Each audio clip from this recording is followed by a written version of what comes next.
매주 금요일에 보내드리는 BBS가 만난 사람 순서입니다.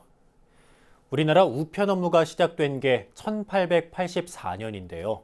우정천국에서 시작돼 지난 2000년 우정사업본부로 명칭이 바뀌기까지 우리나라 정보통신의 역사는 우체국과 함께 해왔다고 해도 과언이 아닐 겁니다.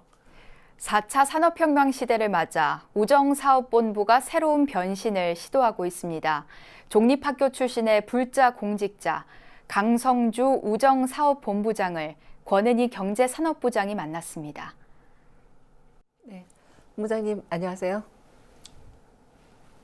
안녕하세요. 반갑습니다. 네, BBS가 만난 사람 오늘은 우정사업본부 강성주 본부장과 자리 함께했습니다. 우정사업본부는 공기업으로 금융에 우편 업무에 여러 가지 업무를 담당하고 계시잖아요. 네네. 맡고 계신 업무가 상당히 광범위한데 나오신 김에 우정사업본부에 대한 소개부터 간단하게 해주시죠. 우정사업본부는 전국에 우체국이 3,500개가 있습니다. 우체국을 관리하는 그런 조직이 우정사업본부고 정부기관 중에 하나입니다.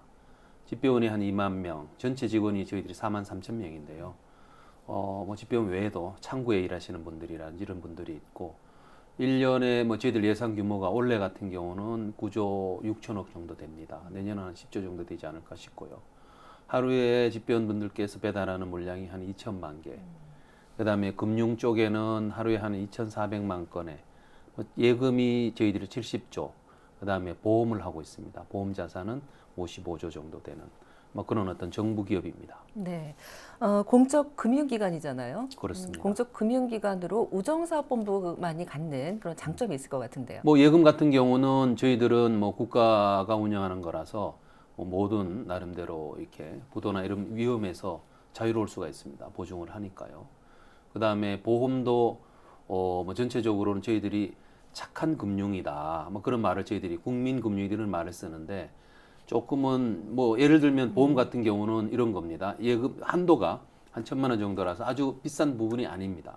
그 다음에 예금 같은 경우도 1,500만 명이 저희들이 예금 가입자신데 60살 넘는 어르신들이 500만 정도, 한 3분의 1 정도 되는 그렇게 해서 예금 상품이나 보험 상품이나 서민 또는 어떤 약간은 좀 도움이 필요한 분들이 많이 이용하고 계십니다. 네. 본부장님께서는 지난해 11월에 취임을 하셨잖아요. 네. 9개월 정도의 시간을 보내셨는데 네. 길다면 길고 짧다면 짧은 시간인데요. 그동안 어떤 일들을 해오셨나요? 소회를 말씀해 주신다면요. 네, 9개월이 정말 빨리 지났습니다. 정말 시간이 이렇게 빨리 가는 줄 요즘 새삼스럽게 느끼고 있는데 벌써 9개월이 됐어요. 네. 이게 작년에 제가 취임할 때 11월에 할 때 국민들께서 우체국 조직에 대해서 특히 집배원이 과로 문제에 대해서 걱정을 많이 하셨을 겁니다. 제가 9개월 동안 했던 것은 거의 매주 어떤 때는 한 주에 2번이라도 오토바이를 타고 전국을 다니면서 왜 이런 문제가 있을까? 어떻게 풀어야 될까? 그런 어떤 과로 문제나 어떤 노동 조건 개선하는 데 시간을 많이 보냈고요. 네, 올여름은 거의 재난 수준의 폭염이 이어졌잖아요. 그 우편 업무를 배달하는 집배원의 입장에서도 상당히 좀 고충이 컸을 것 같은데. 그럼요. 본부장님도 힘드셨을 것 그럼요. 같아요. 이게 그 더운 날 정말 저도 몇 번을 같이 오토바이 타고 했는데 정말 처음에 이렇게 양평에 갔습니다. 네. 그날 41도 되는 그날이었습니다. 처음에 갈 때는 이렇게 길을 가니까 열기 있더라도 일단 움직이니까 약간 시원한 감이 있는데 서서 배달을 해야 되잖아요. 네. 머리를 숙이는데 땀이 그냥 물처럼 막 쏟아지는 거예요.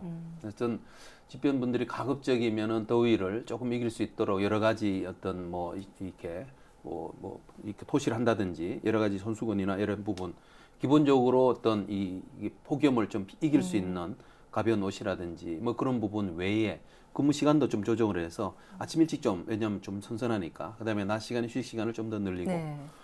다양한 방책을 도입을 했었습니다. 네, 요즘 최대 화두가 4차 산업혁명 아닙니까? 네, 그렇습니다. 우체국도 나름대로 많은 변화와 혁신을 준비하고 계실 텐데 네. 그 4차 산업혁명 시대에 대비한 우정사업본부 어떤 변화와 혁신을 준비하고 계신가요? 1차, 네. 2차, 3차를 지나서 4차 네, 산업혁명입니다. 네.